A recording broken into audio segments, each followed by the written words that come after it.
भगवान श्री कृष्ण को नमस्कार करते हुए आप सभी का अनंत अकेडमी ऑफ मैथमेटिक्स में स्वागत है। देखिए, मैं इंपॉर्टेंट पीवाईक्यू है 12th क्लास मैथमेटिक्स के जो सीबीएसई 2015 में भी आ चुके हैं। दो क्वेश्चन हैं इंटीग्रेशन से रिलेटेड। एक तो ये कि कोस एक्स डिवाइड में sine x plus under root sine x. पहले हम इसी को सोल्व करते हैं क्वेश्चन नंबर 1 में।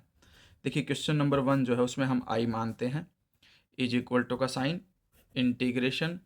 यहाँ पर हमने लिखा कोस एक्स डिवाइड में आपके पास है साइन एक्स और प्लस में अंडर रूट साइन एक्स।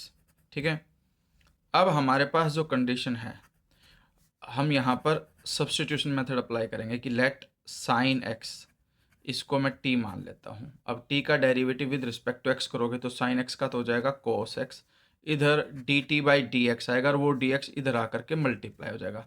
तो कोस एक्स डी एक्स को मैं क्या लिख सकता हूँ, डी टी।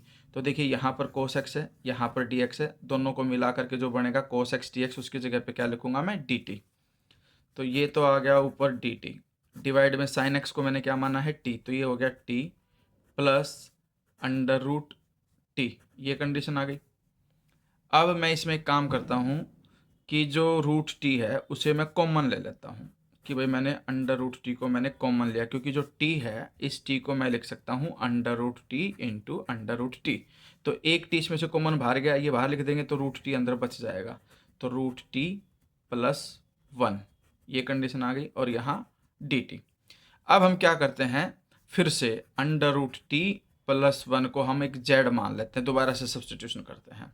अब डेरिवेटिव करते हैं दोनों तरफ। रूट टी का डेरिवेटिव डायरेक्टली याद रखना 1/2 अंडर रूट टी होता है, क्योंकि टी की पावर 1/2 है, 1/2 आगे जाएगी, टी की पावर -1/2 बचेगी, और माइनस को प्लस करने के लिए उसे डिनोमिनेटर में लिखते हैं।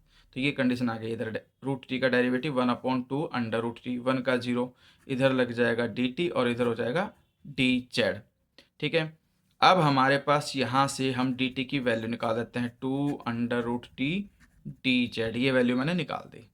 तो इसके बाद integration 1 as it is divide में under root t as it is लिखा, ब्रैकेट में रूट टी प्लस 1 को हमने क्या मान लिया, जेड।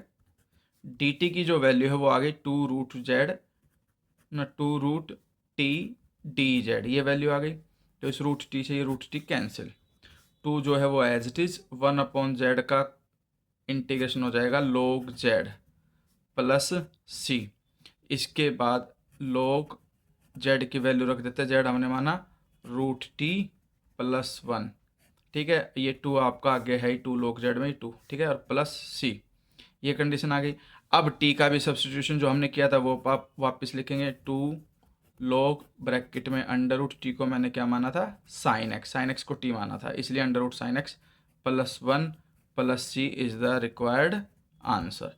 अब हम आते हैं सेकंड क्वेश्चन पे। सेकंड क्वेश्चन क्या है हमारे पास, क्वेश्चन नंबर 2 में ये है कि I is equal to d x divide में एक्स की 3 ब्रैकेट में एक्स की पावर 5 प्लस 1 होल पावर 3/5, इसका इंटीग्रेशन करना है। तो इसको देखिए हम क्या करेंगे, सबसे पहले यहाँ से देखिए ब्रैकेट के अंदर x की पावर 5 है और यहाँ भी 3/5 डिनोमिनेटर में 5 है, तो इसलिए मैं आराम से इजीली x की पावर 5 कॉमन ले सकता हूँ ब्रैकेट में से। तो ये तो x³ एज इट इज, इसमें से जब x की पावर 5 बाहर जाएगी तो उसकी पावर 3/5 करनी पड़ेगी हमें। जैसे ये बाहर लिया मैंने x की पावर 5, तो उसकी पावर ऑटोमेटिकली 3/5 हो जाएगी। ब्रैकेट के अंदर देखिए x5 बाहर गया तो यहाँ 1 बचेगा, प्लस इसमें से भी बाहर जाएगा तो इसका मतलब x की पावर 5 से 1 को डिवाइड करेंगे और 1/x पावर 5 लिखा जाएगा ये, और होल पावर 3/5 है ही हमारे पास ये वाली। इसके बाद इस 5 से ये 5 cancel, x³ into x³ x की पावर 6 हो जाएगी, तो dx डिवाइड में x की पावर 6 ब्रैकेट के अंदर 1 प्लस इसको मैं x की पावर -5 करके लिख सकता हूँ ऐसे, और होल पावर 3/5, ये आ गया। अब हम सब्सटीट्यूशन करते हैं, let 1 plus x power -5 is equal to t, 1 का डेरिवेटिव 0, -5 आगे x की पावर -6 इज इक्वल टू में d t with respect to x किया था इसलिए dx। ठीक है, तो dx तो आ जाएगा आपका इधर -5, ये नीचे जाके पावर प्लस हो जाएगी, इधर dx आ जाएगा इज इक्वल टू dt, ये हमारे पास कंडीशन आ गई। अब यहाँ से हम dx की ही वैल्यू निकाल देते हैं, x की पावर 6 उधर चला जाएगा और डिवाइड में आ जाएगा -5 और इसके साथ dt। तो इस dx की जगह पे मैं वैल्यू लिख सकता हूँ ये वाली, तो हमने क्या किया, इंटीग्रेशन इस टी एक्स की जगह पे वैल्यू लिख दी एक्स की पावर 6 डिवाइड में -5, ठीक है, और यहाँ डी एक्स मैंने लिख दिया। ये तो सिर्फ इस डी एक्स की जगह पे आएगा, यहाँ डी टी आएगा क्योंकि यहाँ डी टी है, ठीक है। इसके बाद ये जो x की पावर 6 है ये एज इट इज़ ब्रैकेट के अंदर 1 प्लस एक्स की पावर -5 को मैंने क्या माना, t, तो इसको मैं t मान सकता हूँ फिर से, ठीक है। अब ये इससे कैंसिल हो जाएगा, लेकिन अब यहाँ पे पावर 3/5 है तो इसलिए t की पावर भी 3/5 रहेगी। नेक्स्ट स्टेप में -1/5 तो कांस्टेंट है बाहर, इंटीग्रेशन t की पावर 3/5 डिनोमिनेटर में है, ऊपर जाओगे तो पावर -3/5 हो जाएगी।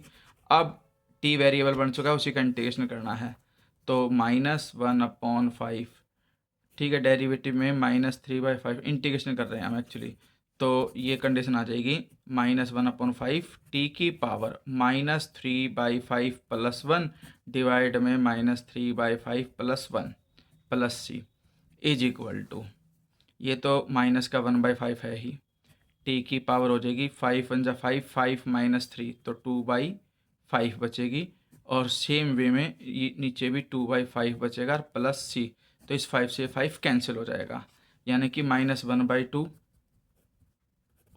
टी की पावर 2/5 प्लस सी ये है, लेकिन ये आंसर टी की टर्म में है, और हमने टी क्या माना था, 1 प्लस ये माना था t/1/2, तो है ही, ध्यान रखना ये वाला जो नेगेटिव है ये नेगेटिव रहेगा, इसलिए नेगेटिव है ये आपका -1/2। टी को मैंने क्या माना था, 1 प्लस एक्स की पावर -5 ये मैंने माना था, ठीक है, तो उसकी पावर 2/5 है, तो यहाँ 2/5 लिखी जाएगी, और प्लस सी ये फुल एंड फाइनल आंसर।